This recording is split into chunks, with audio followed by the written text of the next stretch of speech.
setelah melempar jumrah Aqabah, kemudian bertakbir, berzikir, karena pelaksanaan ibadah haji puncak di Arafah telah selesai.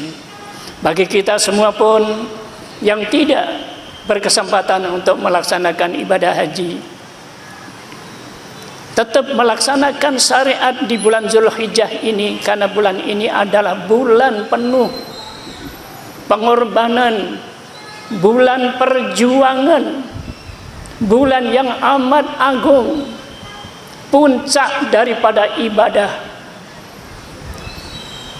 Karena ibadah haji termasuk kemudian ibadah penyembelihan hewan kurban adalah perjalanan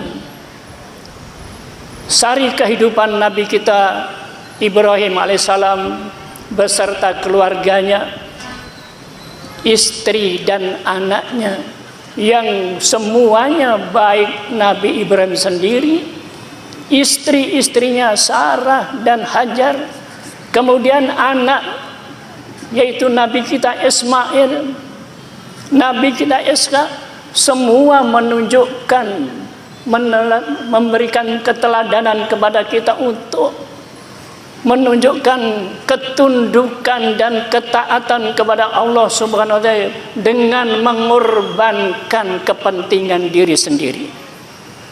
Itulah sebenarnya makna daripada kita meneladani apa yang pernah dijalani oleh Nabi kita Ibrahim alaihissalam dan keluarganya, yang akhirnya disyariatkannya ibadah haji dan penyembelihan kurban itu adalah dalam rangka mengembalikan fitrah manusia agar supaya kembali kepada fitrah yang murni, yaitu semata-mata hanya tunduk dan taat kepada Allah, harus mampu melepaskan sejarah kepentingan diri.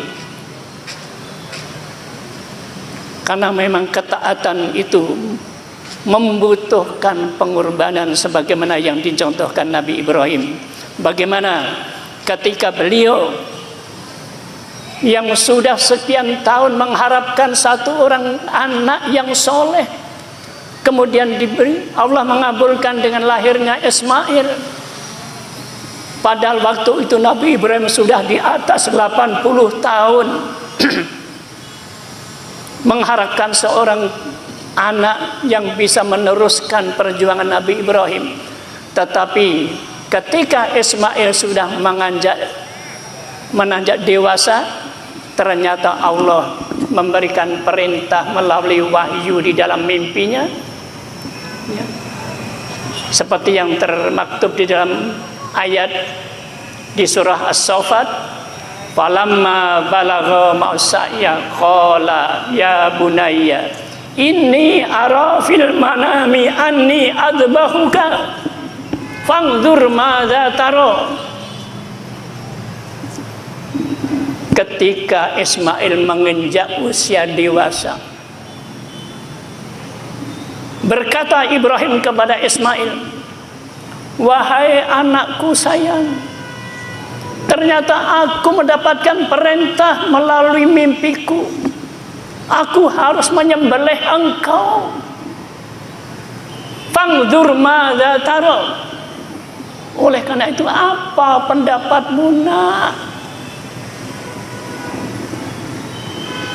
Mana ada seorang bapak, walaupun seandainya ada yang harus melaksanakan, tapi Ibrahim menawarkan dulu kepada anaknya, diajak musyawarah, apa pendapatmu? Dan yang sangat mengagetkan adalah jawaban Ismail, ya abati if'al ma tu'mar. Ternyata Ismail bukannya lari atau marah, tapi justru, wahai ayah, laksanakanlah itu perintah Tuhan. Satajiduni insyaallah minas sabirin. Aku akan menerimanya dengan ikhlas dan sabar. Ini perintah Allah. Dua sosok manusia yang Masya Allah, belum ada duanya di dalam kehidupan manusia. Apa yang terjadi pada diri Nabi Ibrahim dan Ismail.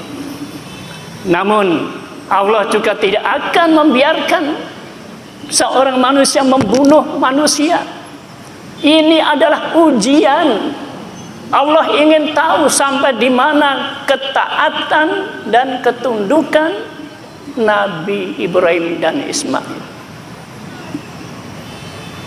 Sehingga akhirnya falama aslama, ya, batallahu lil jabin, maka tatkala keduanya sudah berserah diri kepada Allah, Nabi Ibrahim kemudian membaringkan Ismail dengan golok yang sudah siap. Allah kemudian menyeru, ya Ibrahim, wahai Ibrahim, ternyata kamu telah membuktikan imanmu, ketaatanmu. Kamu tidak mementingkan dirimu sendiri dan anakmu, tapi perintah Allah.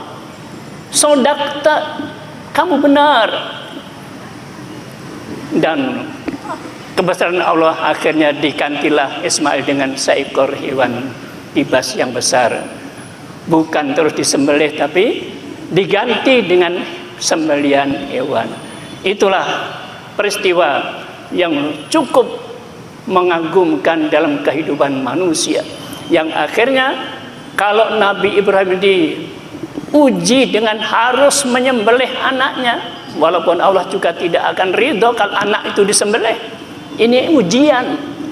Tapi kita yang tidak berkesempatan dalam berhaji juga dianjurkan untuk siap mengorbankan apa saja yang ada pada diri kita itu, karena semua adalah milik Allah. Demi perintah Allah maka kita pun siap mengorbankannya. Dan kita hanya sekedar untuk mengeluarkan sebagian dari rezeki kita, harta kita yang diberi Allah, untuk memotong hewan kurban, bukan untuk memotong anak kita. Mudah-mudahan ini menjadi pelajaran bagi kita semua ke depan, bahwa umat Islam itu memang untuk menunjukkan ketaatannya kepada Allah harus siap berkorban, mengorbankan kepentingan diri sendiri. Bukan kepentingan diri sendiri yang didahulukan, tapi kepentingan bersama, dan itu karena Allah.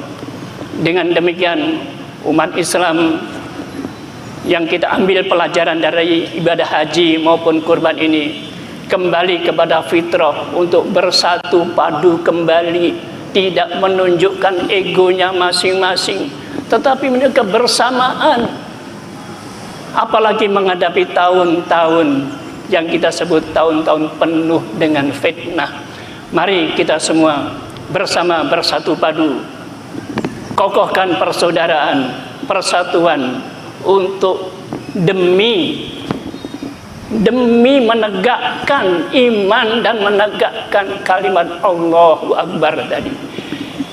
Mudah-mudahan kita semua bisa menyerap dari pelajaran ibadah haji dan kurban, sehingga Allah akan selalu meridhoi kita sebagai hambanya yang disayang, dan akan mendapatkan rahmah dan berkah dalam kehidupan, sebagaimana firman-Nya, lau anna ahlal qura amanu wattaqau la fatahna alaihim barakatim minas sama'i wal ardi.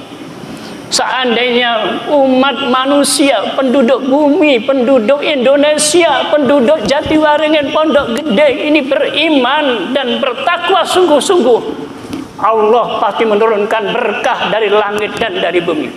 Walakin kadzabu, tetapi karena dusta, berimannya bohong, bertakwanya bohong, fa'akhadnahum, maka Allah menurunkan musibah.